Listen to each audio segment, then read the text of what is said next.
Hey, what's up, everyone? This is Jason Tucker, and this is WPwatercooler's WPblab. As you can see, it shows up in the corner there. This is episode number 141. And today we're going to be talking about New Year, new pricing with our friend Wes Chyrchel. But before we get into talking about Wes, we're going to talk about our sponsors real quick here. That's ServerPress, Vendor Fuel, and Desktop Server. They make local WordPress development easy. Check them out over at serverpress.com. And where'd Wes go? Oh, no. I guess we'll just have to introduce ourselves.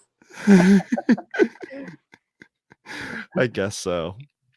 So go over to serverpress.com. They make local WordPress development easy. They work on Macs, Windows, PHP 7, full CLI support, internet sharing, easy live site deployment, multi-site support, and top-notch support. So go over to their website over at serverpress.com. All right. So Bridget, tell us a little bit about yourself. So my name is Bridget Willard, and I'm a social media marketer and copywriter. And I work with WordPress products and agencies. You can find out more about my services at bridgetwillard.com. I also have a content planner that integrates the thought process for social sharing. So a lot of people have content planners, but not a lot of people think about what your tweets should look like and when you should sparse them out. That's over at my website also, or bit.ly/my content planner, all caps. I mean, my title case, my whatever. You'll figure it out. So. Go over to her website. She has some cool stuff over there. And that's bridgetwillard.com, where you can find all that fun stuff. I'm Jason Tucker. You can find me over at Jason Tucker on Twitter. My website is jasontucker.blog. I do this show as well as another show in the next hour, actually, over at 11 o'clock. We're going to be talking about some fun stuff over there. We've been doing this interesting thing, Bridget, where we took Ariana Grande song titles and we actually turned them into episode titles, which is funny. Next. Thank you. Exactly. Oh, you like my hair? I just bought it.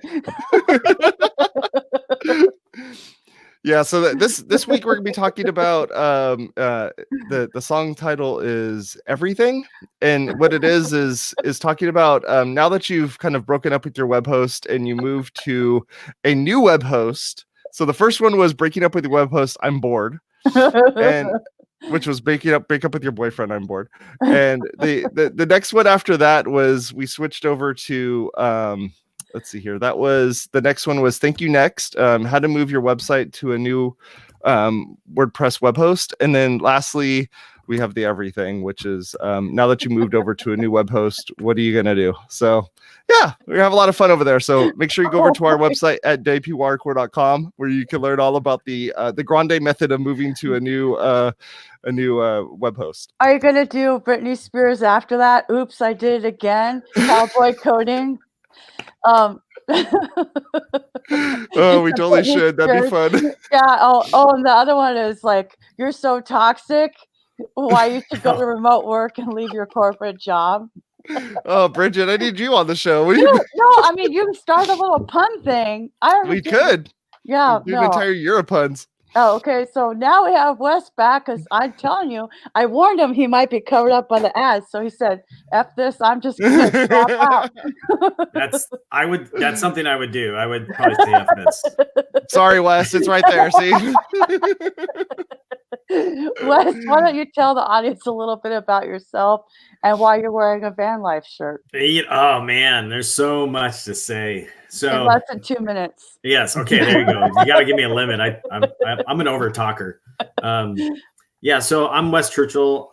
My current position is CIO at Starfire Direct, which is one of the things we're going to talk about today. But one of the things that I love to do is camp and be outside. And so I kind of had this epiphany about 4 years ago. What if my daily driver was my camping vehicle? And then I could, ABC always be camping, all the time. And so I just on a Halloween night, I just went out and bought a van, and 4 years ago. And so that's what I've been working on. And it's the project that never ends. And it's a way that I work a lot. So it's a way for me to always just keep my stuff close, and that way I can just go into the mountains. And I run a lot at lunch, and I bike a lot at lunch, and I come back to work and I work. So it's That's awesome. it fits. So I even have a shower for all those people that are wondering, like, but aren't you sweaty? And I go, yeah, yes, of course. And then I shower in my van and go back to work. So, Nice. That's cool. and it's not creepy. It's not. But even if you don't shower, that's the beauty of remote working. True. Because even with virtual reality, we still can't smell over the internet. So you do you, boo. No one ever knows whether you showered or not when you're remote working. A lot of working. friends I know have not showered before they started working. Whereas for me, it's mental. So Yeah. a new year, a new shower, new everything. Like this is the time of year we talk about resolutions. That's right. But when Jason and I were talking, I was like, let's let it be a little more evergreen. I'm like, I'm not for like holiday promotional posts that nobody cares about in a week. But for real, like there is a time of year or several times maybe when you should audit your pricing. Could you tell the folks in our audience a little bit about how often they should reevaluate their pricing? Well, at Starfire Direct, we update our pricing daily. And that's because we have about 30 or 40 different manufacturers. Now, if you are running a business that way, it's very common to update pricing because you're getting inventory updates and pricing updates and stuff's always going on. And if the manufacturers, if they're up on what they're doing, they're going to send you stuff all the time.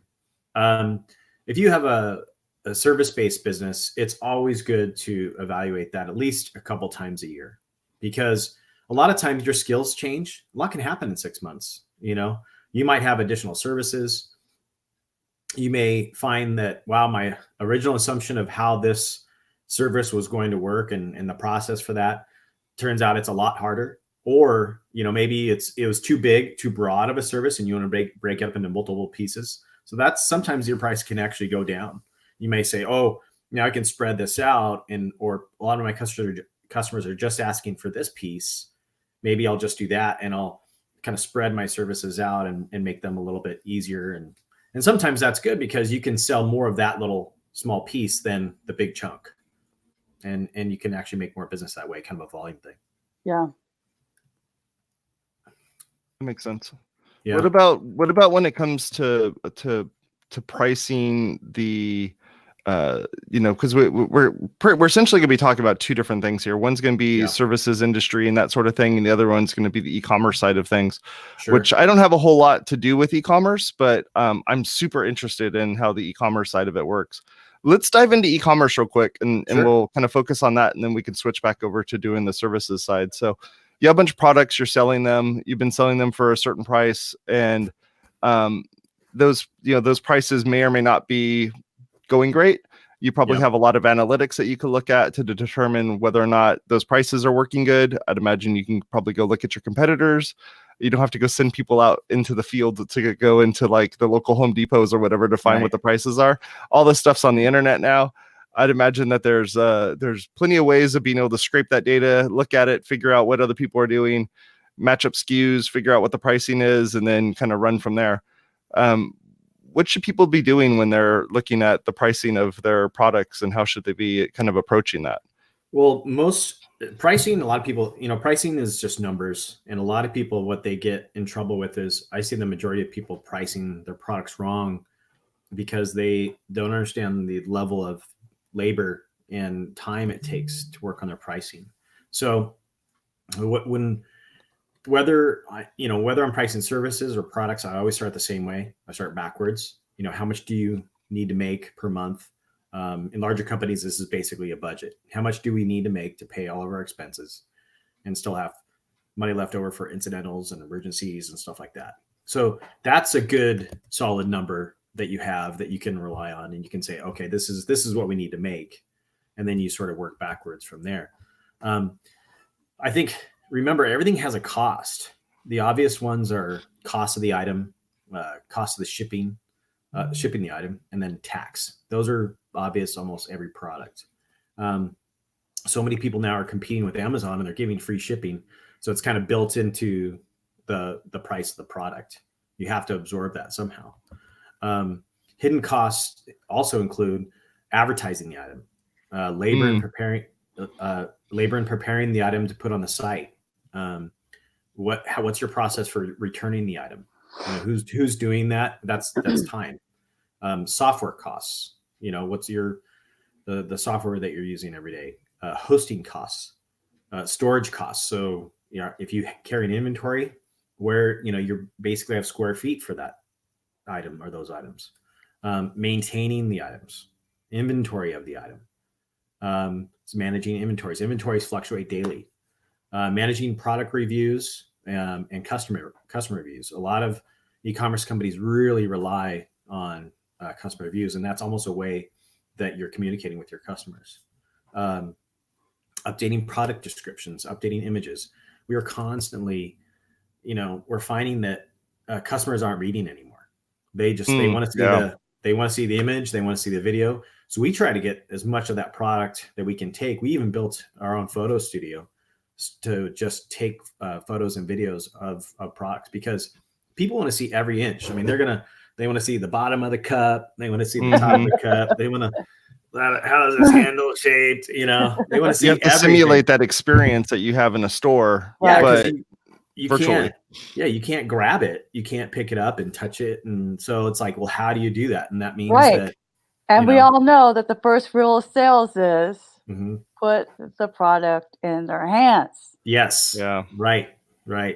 It's so you try to emulate that experience as much as you can online, and how do you do that? And you just make it so that you take away all their questions, the measurements, the weight, and a lot of that stuff changes. So they may have a product, a batch even, that they build, manufacture, and that comes out. And maybe the tolerances of the next one that comes out isn't quite right. So we just had something that happened yesterday. Someone bought a fire pit from us a year ago, and then they bought the lid for it like the next year. Well, the manufacturer made it a little bit too small, and so it didn't fit on the.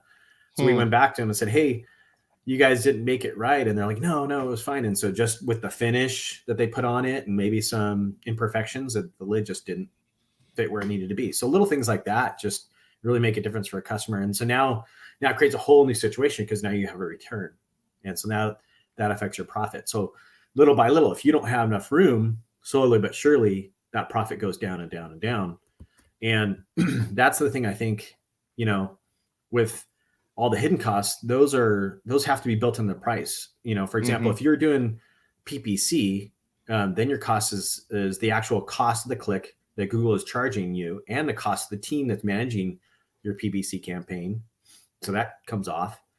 Right. There will also be costs of any remarketing campaign you're doing, email campaign management, and any percentage to any affiliate program you're a part of. Then if you have outside sales reps or sales reps, they get a cut, right? So then if you offer discounts or sales, that cuts into your profit. So if you have a product margin of 50%, which is really good for a lot of products, maybe fast fashion is like 100%, but a lot of products, especially if you're doing drop ship, I mean, if you're lucky, you'll get 50%. But by the time everything is taken off, you may only get like 10%. So margin.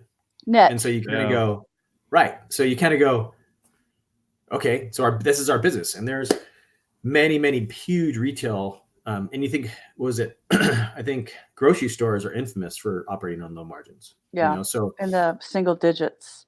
Exactly. So it's kind of funny, because you kind of look at this and go, how do these guys survive? And then you realize, well, that's why they have 30 to 40 brands that they're representing in products, and because you don't make the same amount of margin for all products. And some manufacturers will say, well, we'll give that to you at 60% margin, and or if you buy all this product and warehouse it, we'll give you even better deal. And then now you got all this, now that's just debt. That's just sitting in your warehouse, right, and waiting to get rid of. So that's where Costco was born. Yes. Yeah. So they've eliminated a lot of that. So that's, I think, a huge,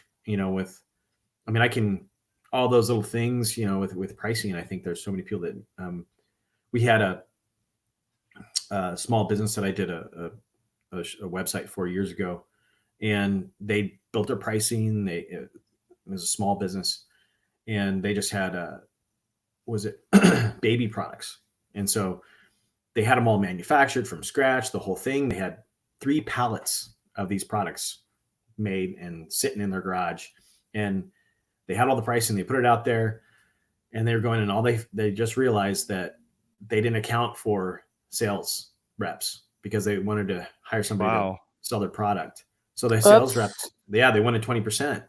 So all of their printed materials had the pricing on it. All the labels were done, all the pricings and everything had to be changed because, and that made their product a lot more expensive, a 20% increase, Right. So even the tariffs right now have affected companies like even us, and a lot of our manufacturers. So that's a 25 to 30% increase. So it's a big, it's like, so you wonder how we change prices every day. That's why. Why. So I'm like, because I came from construction accounting, I'm always the person going, job costing, stop selling your websites for $500 or even under 15 because you're not realizing how much it actually costs you. Oh yeah. Because you're not tracking your time, not even a sample of your time, Right. So like a lot of our audience, Wes, either have a little download for sale, like I have a content planner, people have a plugin, but they're doing agency work on the side. I mean, the agency work is what's funding. Agency work is what funds open source. Let's be serious about this for a minute. And so they, can you talk a little bit about like even doing a sample of your, like, what do you recommend somebody like, if they don't want to fully job cost everything, how do you like, I would say track a day and see how much it goes and then average that out. But like, what is your experience for the web industry? Like, how should somebody who freelances, like Jason does a website on the side, what would you tell Jason Tucker? Yeah, what would you tell me, Wes? How to establish his baseline pricing? You know what? So one of the things that that's baseline price is a great way. So one of the things that, I've said is that just because I learned how to do something faster doesn't mean that I charge less. And so that's one of the things I think that you do is you automate as much as possible. A good example of that is, WordPress.com. I love WordPress.com. In fact, I've always wanted to speak at WordCamp and just talk about WordPress.com because I think it's, I'm that guy. And so, somebody has to be, right? Especially now that you can install a couple plugins, I guess. I'll convert you, Bridget. I'll convert you. That's how I started. I'm just saying. I know, but it's changed. It's changed a lot. I mean, WordPress.com now is that's where my site's hosted, and at the same, and so.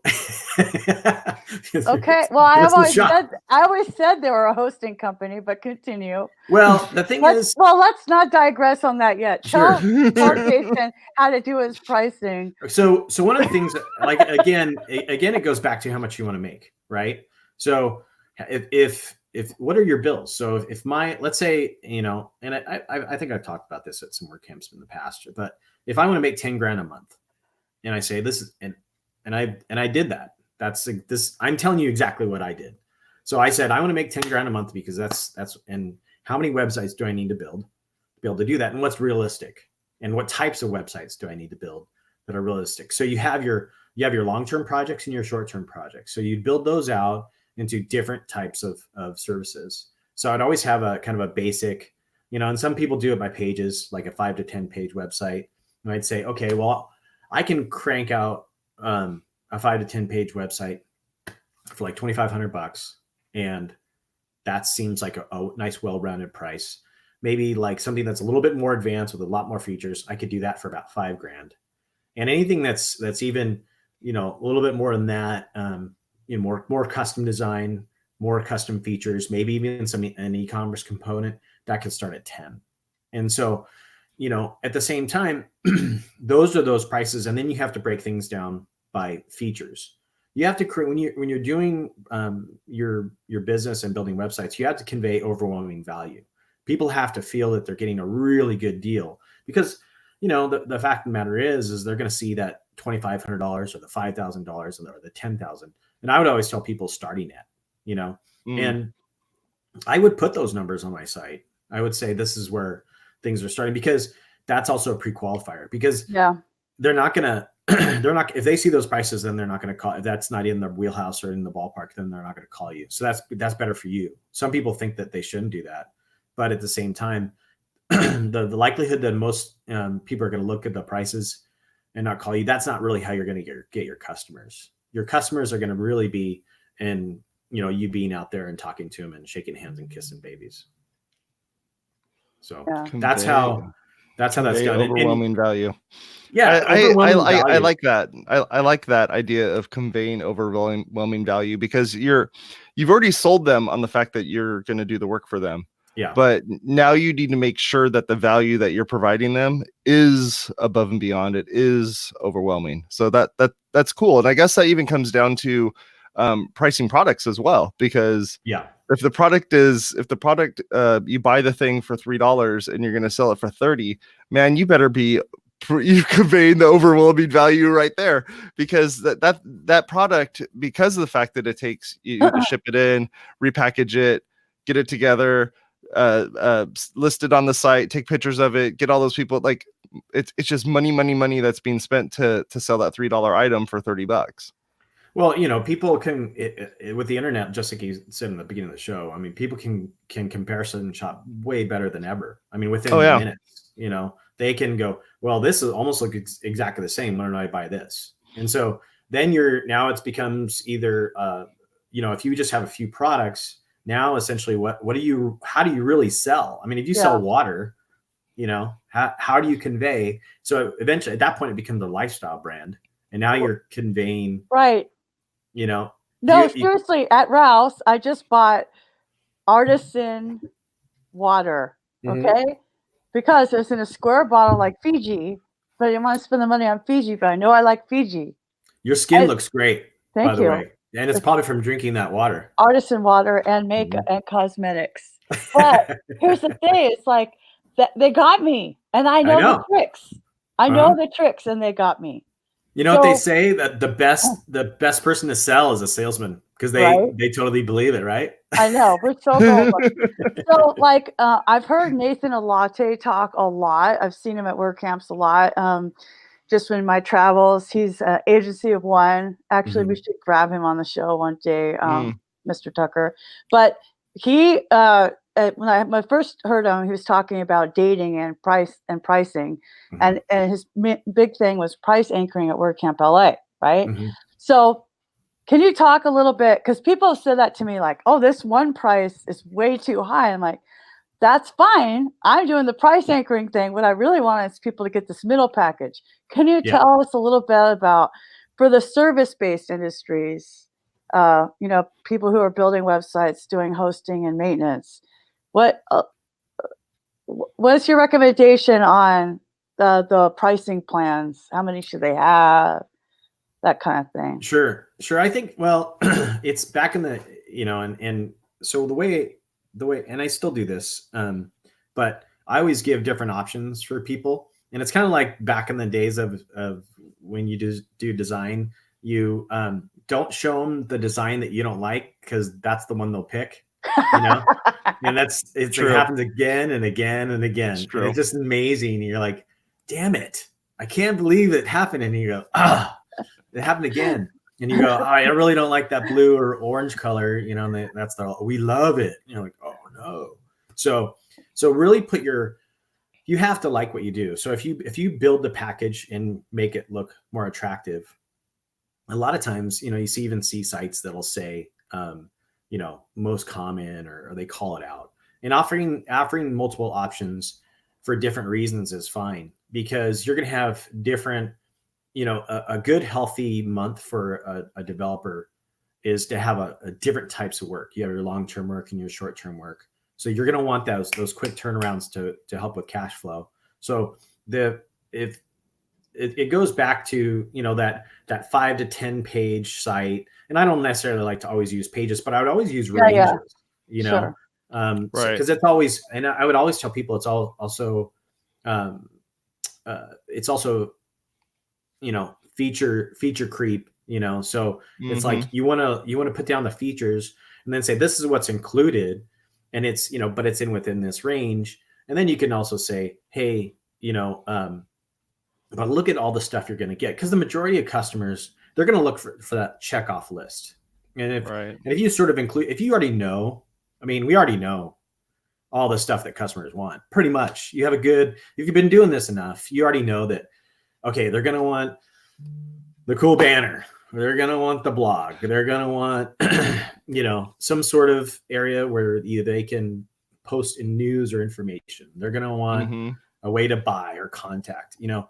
If you have those basics down and you have something more advanced package with some of the cool widgets or something like that, but you should already have a plan about how to execute that stuff quickly, so that you can say, so this small package here, I can crank out in a week. This middle package here, I can do in about 2 weeks. Yeah. And I can do 2 of those a month. Now I'm at my 10 grand.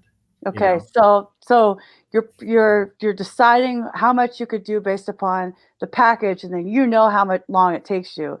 So what about scope creep? Oh, I'm a king of scope creep, you know, as far as not letting that happen. And how do you prevent that, kind sir? So it's tell our audience. I know the answer from construction, but we want to hear what you have to say. So I wrote some blog posts about it, and I even kind of created an own system called the How. And this was just, I think I even talked about it at WordCamp years ago. There might be some videos out there, but the bottom line was, we had a huge problem that back when I had a partnership, it was a company called 3GC Interactive. And we had a problem where at the end of the project, that's where everything fell apart, because it was like, well, we want this change and this change and this change. And so we're like, well, why is this happening always at the end of the project? This is terrible. So we flipped it, and we made the whole project front loaded, where we spent hours and hours and hours, sometimes weeks, working with the customer over the phone and having, you know, either face-to-face or video meetings. And we'd do one design, and we said, no, we're not doing the 3 designs. We're going to do one design because we're going to get it right. And we're also going to address all the things that you want, you know, and we're also going to provide a guarantee. So you're not going to get your money back, but we're going to guarantee you that you're going to love it no matter what. And we'll keep working on it until you love it. So that was a great way for people to come to us, because they're like, so you're going to work on it until we love it? And we go, so that also put a lot of pressure on us. Yeah, it does. To make sure that we got it right in the first time. So, and that way, what we did is, part of it was, we really listed out those features, everything they wanted, and they had to sign off on that. And so they said, this is what you're getting. And this is anything that's not in this list will be done in the phase 2, which is after the site's built. So what we did is, by creating that feature list in the beginning, we set work for us for the next several months after that project. So now that client is committed to us, because who knows their website better than we do, because we built it. Right. So that way we're saying, hey, that's a great idea. You know, what we're going to do is we're going to put that in phase 2. And literally the day we launch, day 2 after we launch, we're going to start working on that feature that you want. But we're going to do this first. So now you've assured the client that, hey, I'm recognizing you, I'm acknowledging your idea, but I'm not ignoring the idea. I think it's a great idea too, but we're not going to do that right now. We're going to do it in phase 2. And so that's what they want. They want to be heard, and they want you to really just, you know, but I want this thing. And so and you can say, one of the things that it really comes down to, we can go, okay, great. What thing do you want to get rid of so we can fit this thing in here? And they go, no, I want all of it. Get rid of anything. You know, I want a pony. You know, I want to not work as much. But you know, the thing is, I think it's just it has to be 1-to-1. You just say, there's only so many hours in the day. There's only so much money in this project. You can't just keep it going. And then you assure people that, you know, this is what's great about the internet. You can make changes to it every day, all day long. It's not print. It's not final, you know? Right. So that's what we used to work on with scope creep and things like that. But we had, and I've carried that same system, for years and it's mostly just breaking things down into, you have to get information from the client in a very systematic way. And so we've all heard of these: acquisition, engagement, retention. And then we have the, what is it? The benefits and the cons, or something like that. So it's more of like, why would they use your service? Why wouldn't they use your service? And, how you get your customers. What do you do when you get them there? And then how do you get them to come back? And so having those conversations with those customers up front and really just getting to know their business, then you can put that online. And that's how you come up with your list of features as well. Because there's so many, it's our job to interpret that.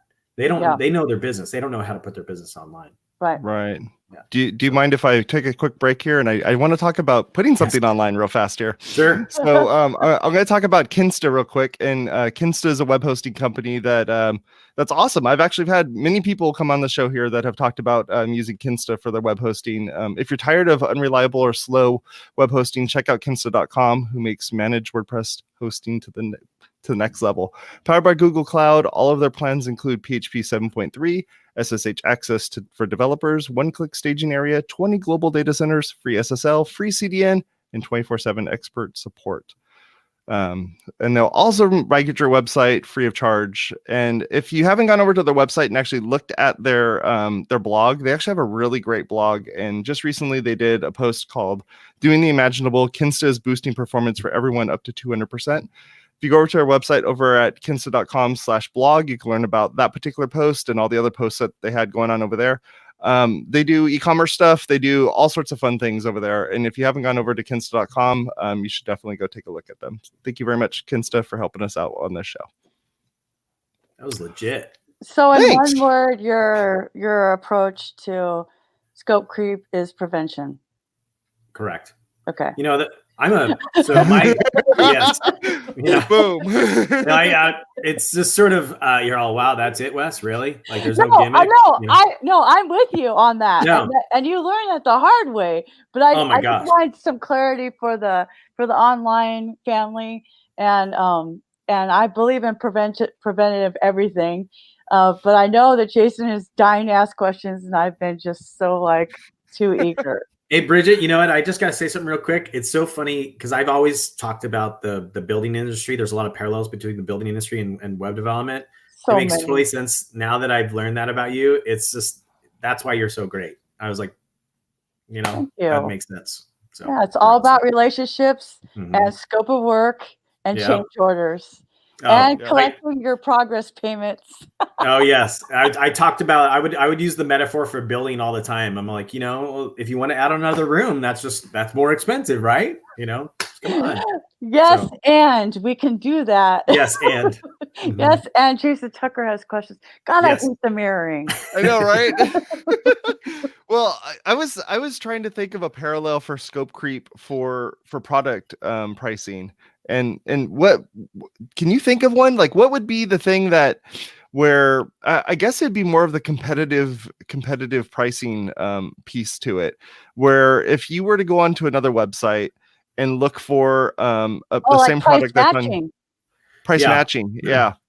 Well, and there's tools that are out there that do that. Like, no joke, there's a website that will literally just go scan a bunch of websites and then come back and be like I think is it WikiHow, where it comes back and it tells you here's 30 other companies that sell this exact same product, or they think it's the exact same product, and here's the one that's $20, and if you click on it, they get the affiliate link, and it goes in there, and they're making money on both sides. So, well,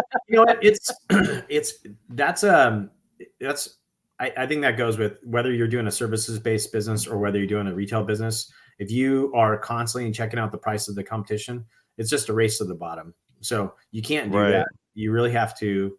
In fact, it's almost probably better that you never look at your competitors at all, ever.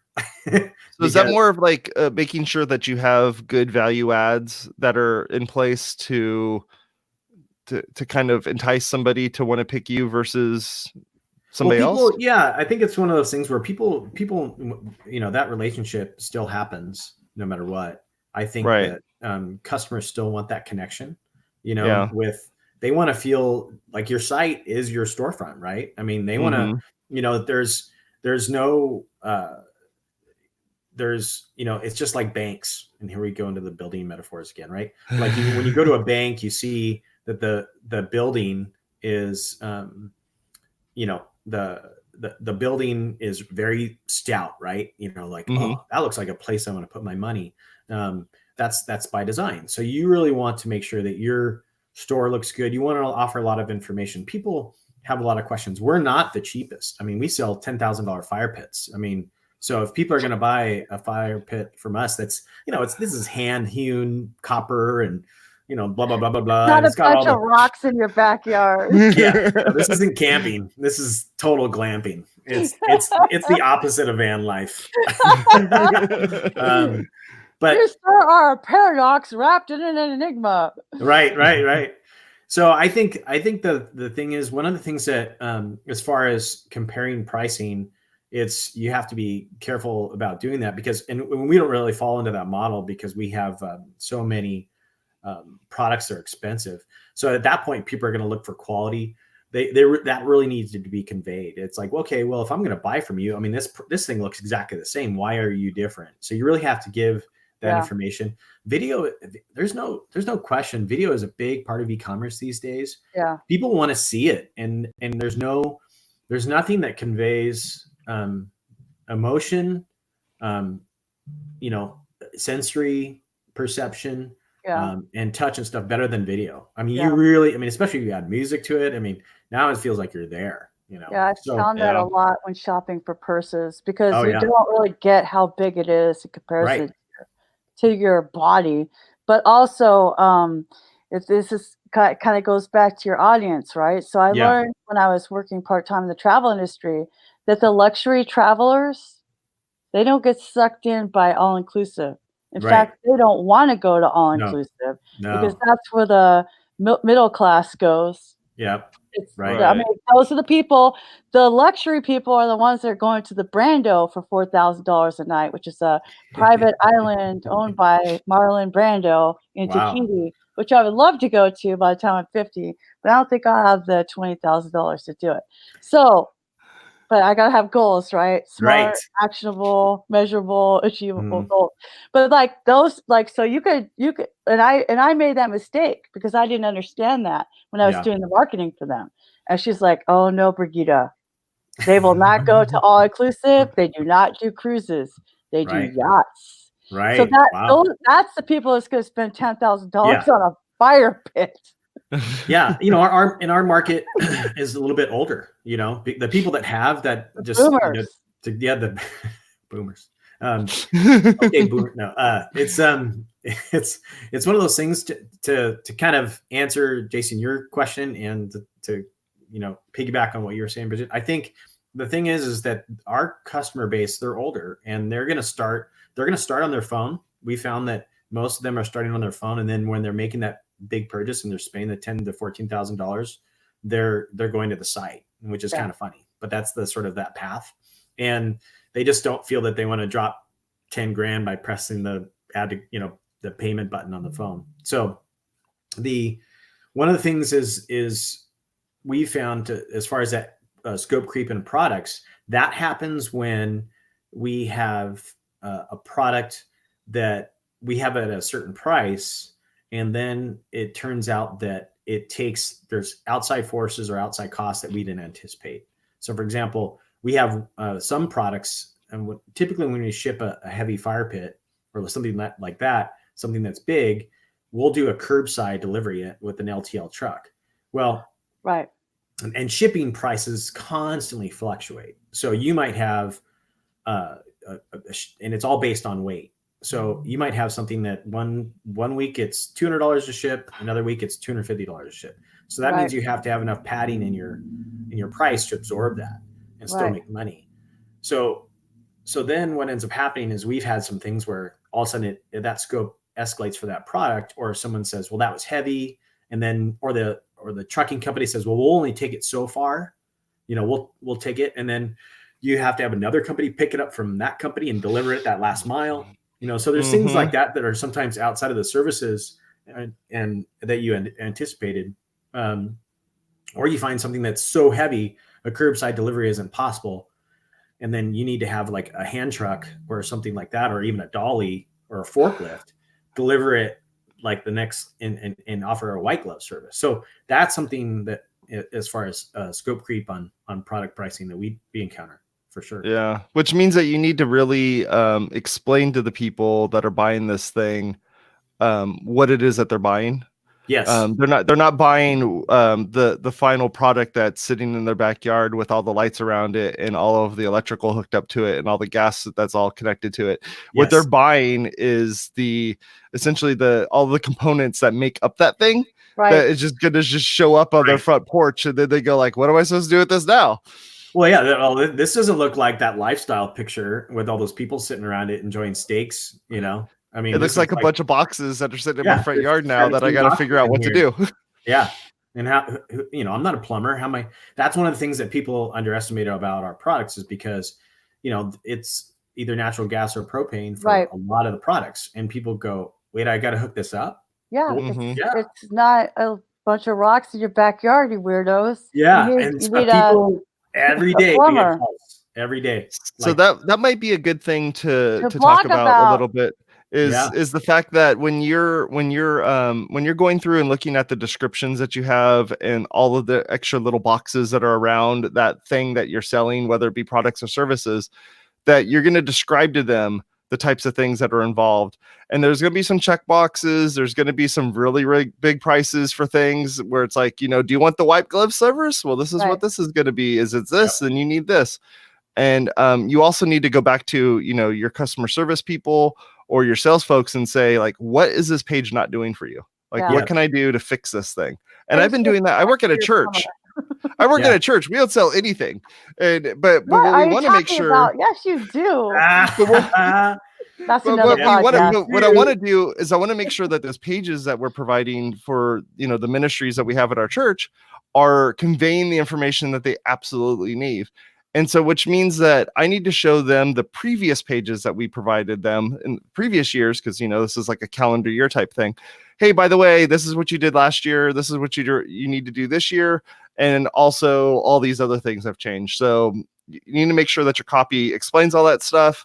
And it's almost like you're running the marketing department for that organization.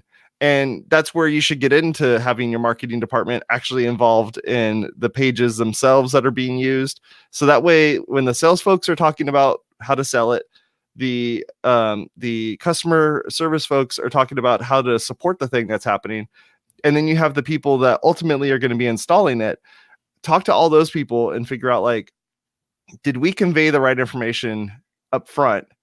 And could we have made more money off the top of it? Because if we had the white glove service that was a checkbox that says for $3,000 we'll install the thing, $3,000, whatever. If it's $100 thing, those checkboxes could definitely kind of help you out with that.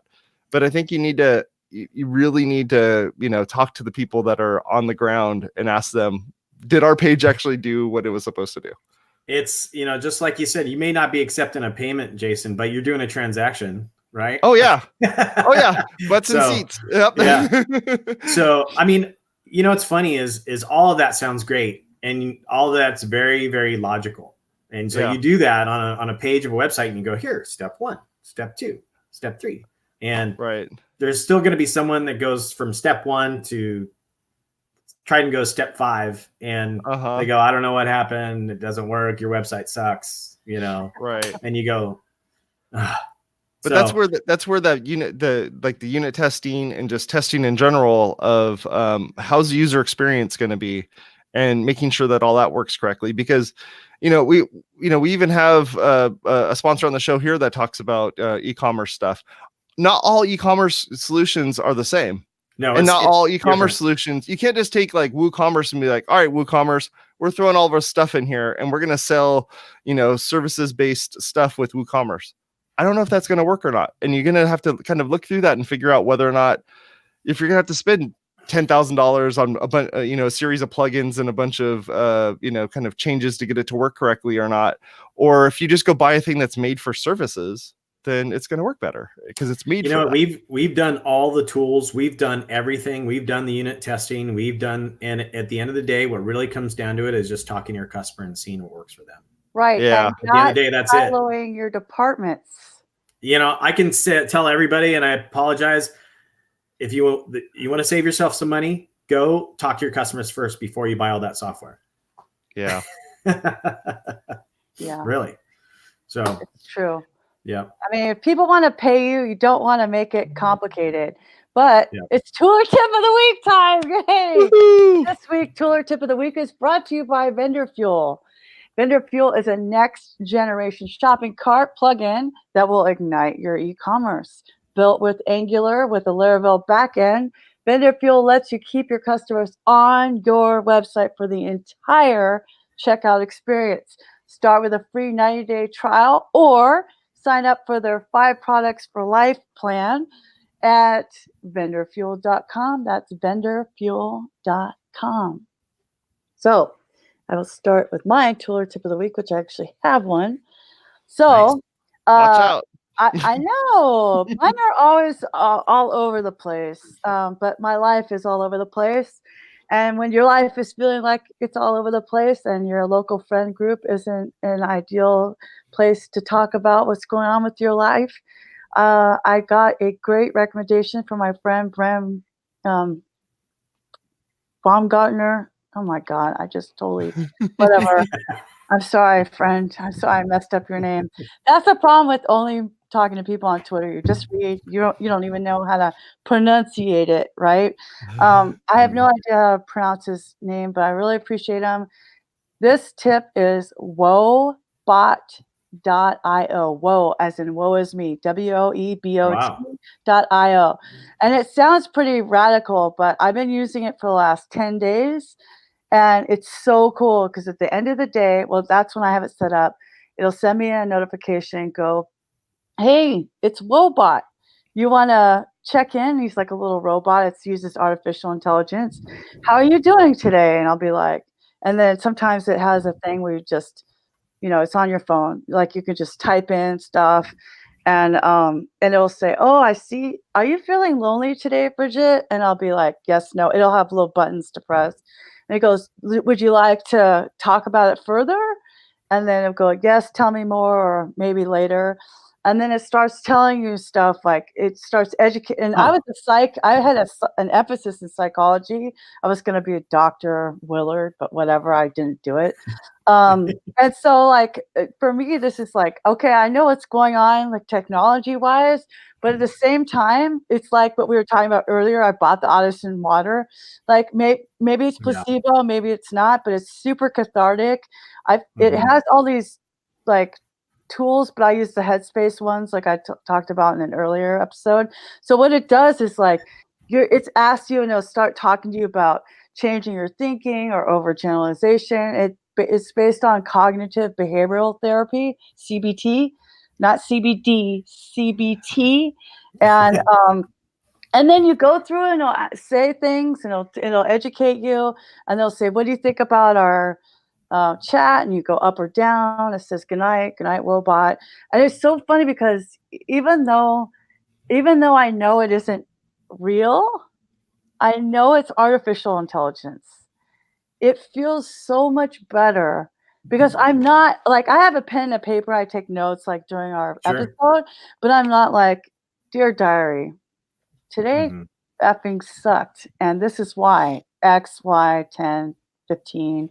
You know what I mean? That's not me. I try and then I feel stupid. But when I'm doing that, I'm like, hey, yeah, I feel a lot better. Got that off my chest, and it's none of my friends who don't listen to me anyway, and they're sick of it. So, like, I just, people, because not everybody's emotionally supportive. But now, if you feel like you have a lack of emotional support in your life, friends who are listening to WPblab, go to wobot.io and it's free. So no reason. I like that idea. I think that's really cool. That's cool. I would use that. Partner. That's his name. All my friends are tired of me complaining to them, so I have to have somewhere to go. So I think that's perfect. Yeah, and like look around. I work by myself, Yep. So whatever. We got to have a cocktail, Bridget. I'll tell you all kinds of stories I did for social interaction. Yeah, it'd be Some fun. of it was kind of Actually, weird. that's another good episode, social interactive action. Okay, Yeah. so anyway, There you go. that's my tool or tip of the week, robot.io. I like it. Awesome. I like it. Wes, you want me to go or do you want to go? You go ahead and go. I'll say mine for last. Perfect. Is that good? So I'm kind of stepping out of my comfort zone here and sharing this one, but this one's called Keeper Tax. And I started thinking about what Bridget was talking about with having a little robot that was asking her questions or whatever. And Keeper Tax is actually one of those little robots that does the same sort of thing. What it does is it looks at all of the different transactions that happen on your bank accounts. And then it replies to you via text message and says, hey, did you buy this Apple Store thing yesterday for $29.99? Is this for business or personal? And then you tell it business or personal, and then it goes and keeps track of it. And it goes like, yep, it's a new charger or whatever. And it says, you'll get, $11.41 back from that $29 thing. So if you're someone who doesn't have the ability to spend hundreds and hundreds and hundreds and hundreds of dollars to have someone hit you up every 5 minutes to tell you that a transaction occurred, this will help you out with that. If you're, I'd imagine like most of us out there, you have a business account, you have a personal account.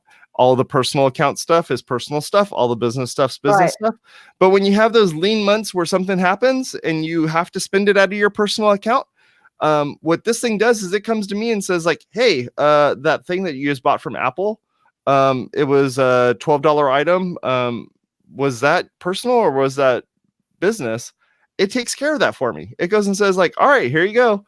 We're going to go and scoop up that data real quick and give it to you. So you can go in here and figure out how much money you spent and how much in tax savings it's found, the different mileage and supplies and expenses and car management and all that fun stuff.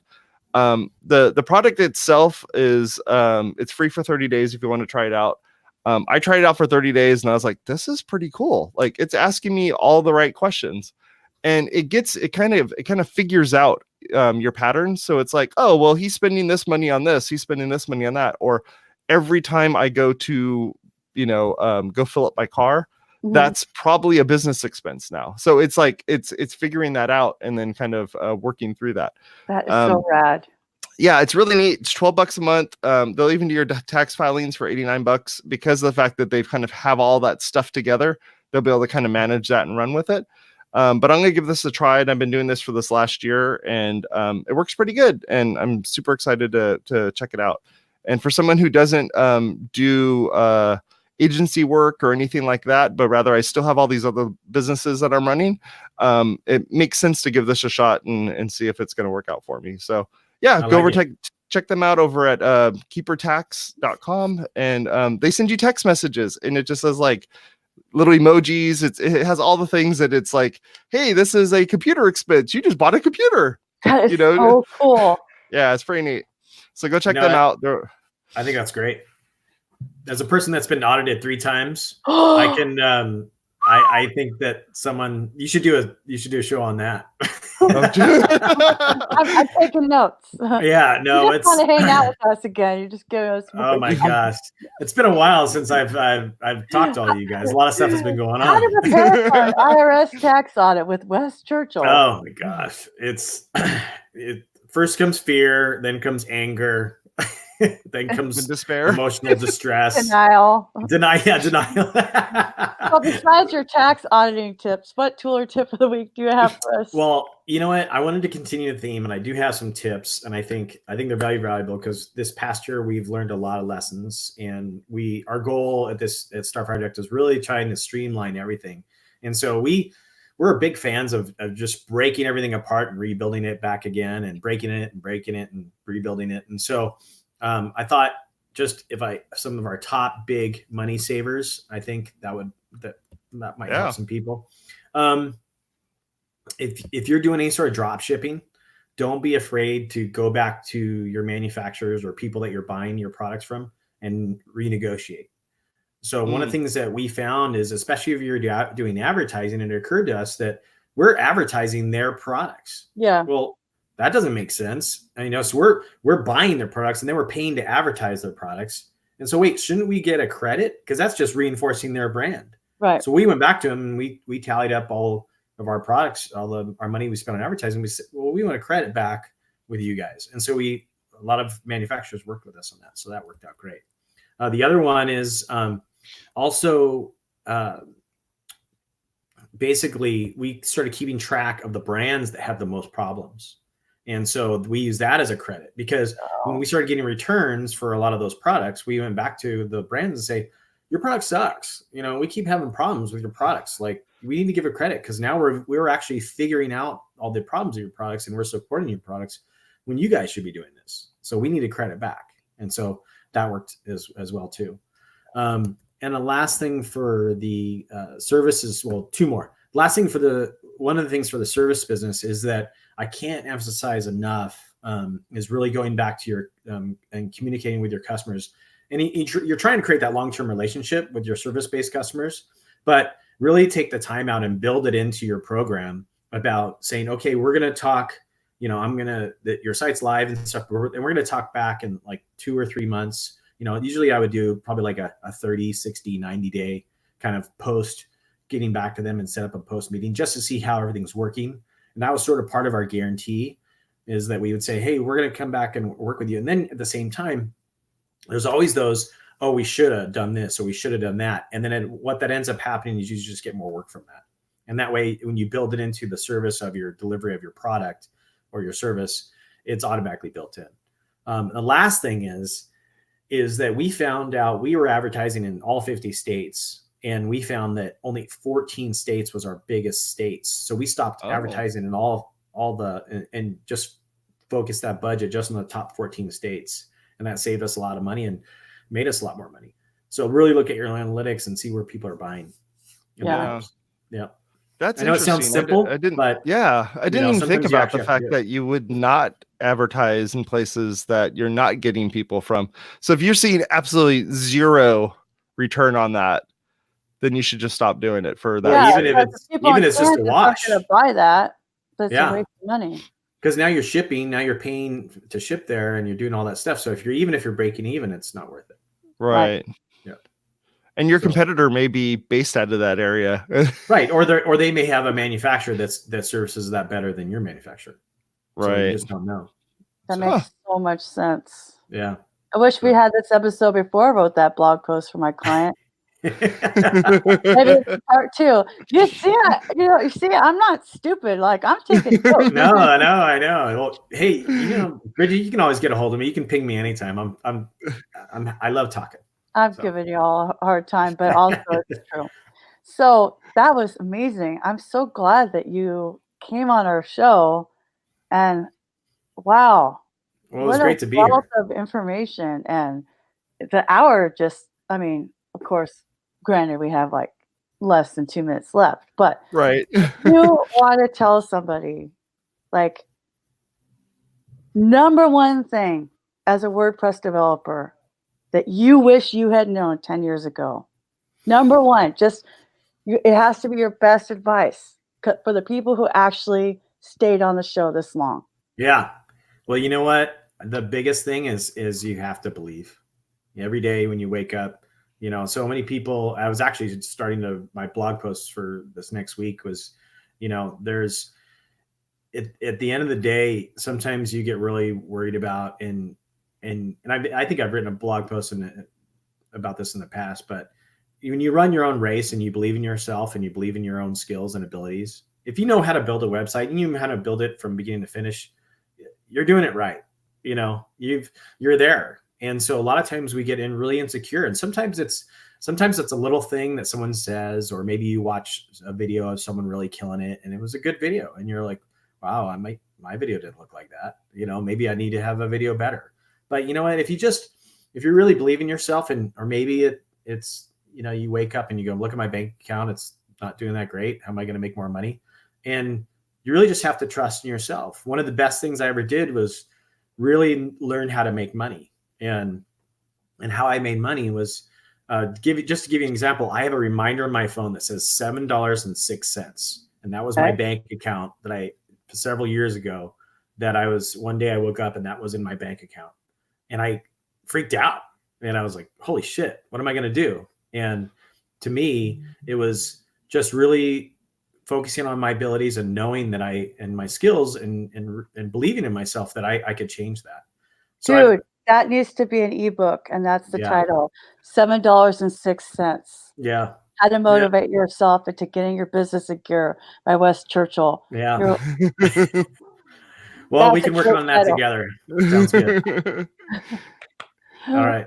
But yeah, Well, folks, you got it. Well, folks, time. Oops. yeah. Yes. Well, folks, I want to say thank you very much for hanging out with us. Sorry, Wes, I should have put a little bit. I got to come up with better graphics here, but you can go over to our website at WPwatercooler.com/subscribe, where you can learn how to subscribe to this and all the other content that happens here. If you didn't watch this live and you're like, what? You can watch this live. We stream this stuff live. It's 9:00 a.m. Pacific on Fridays. Feel free to go take a look at that. If you just want to listen to us whenever you want to listen to us, you can go over to any of the podcasting places that you can find a great podcast, search for WPblab, and then you can subscribe to us there. And we get that out there every week. So we appreciate you for coming out and hanging out with us. Thank you very much for all the subscribers that are helping us out. And if you like this stuff, hit the little thumbs up button. We appreciate it. Talk to y'all later. You have a good one. Bye-bye. Bye. Thanks, you guys.